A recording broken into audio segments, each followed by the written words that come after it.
Hi, I'm Helen and I'm here today just to give you a little bit of information about the human skeletal system. I brought along my assistant here just to kind of give me a little bit of a help throughout. Okay, now when I teach anatomy, students often ask me, why is it important that you understand the skeletal system? So it's important for you to understand that when you perform any kind of assessment on a client, firstly you're looking at the position of the bones, and then when you're doing the movement assessment, you're actually looking at where the bones moved or where they changed during and throughout the assessment. So it is essential that you understand the basic structure, and by understanding the basic structures, you will get a better understanding of the functions of the human body. So the more time that you can spend studying your anatomy and understanding the basics, the better a trainer and the better a PT that will actually make you. Okay, so we're just going to start off by taking a look at what is the skeleton. So what is the skeleton? So basically our adult human skeleton is a selection of 206 bones, and they vary in shape and size. We have tiny bones in the inner ear, tiny bone called the stapes, which is the smallest bone in the body, and I have here the largest or the longest bone in the body, which is the femur, which I borrowed from my friend behind. So this is actually the bone in the thigh bone. All these bones, they're connected together by ligaments at joints, and they create protective framework for the body as well as providing attachment for muscles. The skeleton also provides us with a storage for mineral salts such as calcium and phosphorus, and these mineral salts can be released into the system at any time to help with other functions throughout the body. Now, to help us understand the skeletal system, it's divided into two very separate sections. So the first section that we're going to take a look at is the axial skeleton. So the axial skeleton, the bones within the axial skeleton, they run along the vertical axis. And this is like the body's foundation because it supports and protects like vital organs like the brain and the heart. So on your axial skeleton, or within your axial skeleton, you have the skull, which you can see here, all the bones of the skull. You have the bones of the vertebrae, which protect the spine, and you also have the bones of the rib cage, which obviously protect the heart and lungs. Then on the other side, you have also the appendicular skeleton.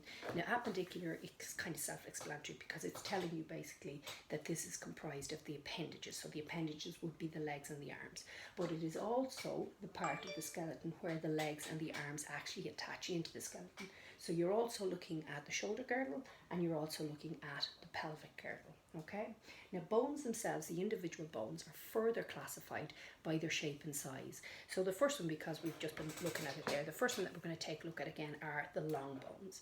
Long bones, again, like the femur, and also like the upper arm bones and the bones here in the lower arm. These would be classified as long bones because they are longer than they are wide. Okay, so it's very simple. It's all very simple and straightforward. What you may or may not realize is that also in the hands and the feet, you have bones called phalanges, and they are also long bones because, again, you can see they are longer than they are wide. Okay, so examples of that, as we said, femur, upper humerus, phalanges in the fingers and toes.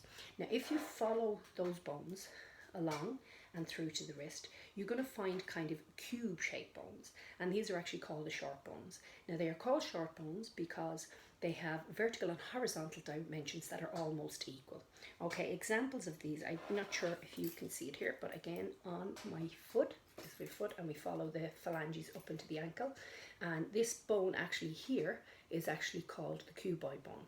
You also have, as we say, in the wrist, you also have bones, for example, like the scaphoid bone as well, which are basically cube-shaped, okay? The flat bones are thinner and they're often curved, okay? So examples of the flat bones would be, for example, like the rib cage, because obviously it has a curved shape. You're also looking at the sternum, and you're also looking at the scapula, which is the shoulder blade at the back, okay? Now, irregular bones have an unusual shape, and they also have a slightly more specific job. So irregular bones, what they do, particularly the bones here of the vertebrae, they protect the spine from compressional forces. So they are actually also very important. And as I say, they have a kind of particular shape to them, okay?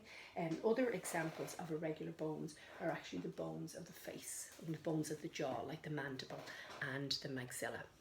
Okay, there's one other type of bone that I need to tell you about before I just move on a little bit, and this is what we call a sesamoid bone. Now, generally, and I mentioned this to you earlier, when you look at the skeleton and you're studying the skeleton, you will understand that basically bones are attached together by ligaments.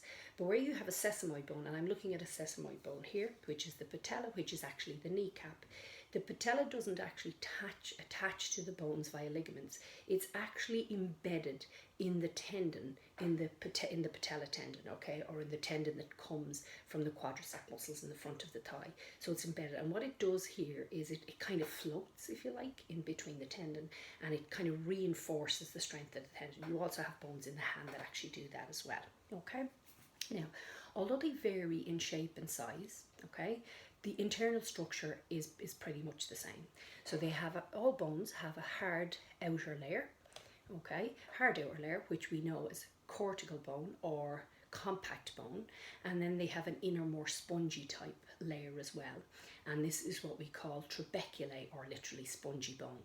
Now, if you found this interesting and you think that you would like to maybe learn a little bit more, go a little bit more in depth into the study or the structure of the bones or any kind of anatomy, visit our website at profi.co.uk, and you'll see all our upcoming courses, and maybe hopefully I will get to meet you on a course sometime in the future.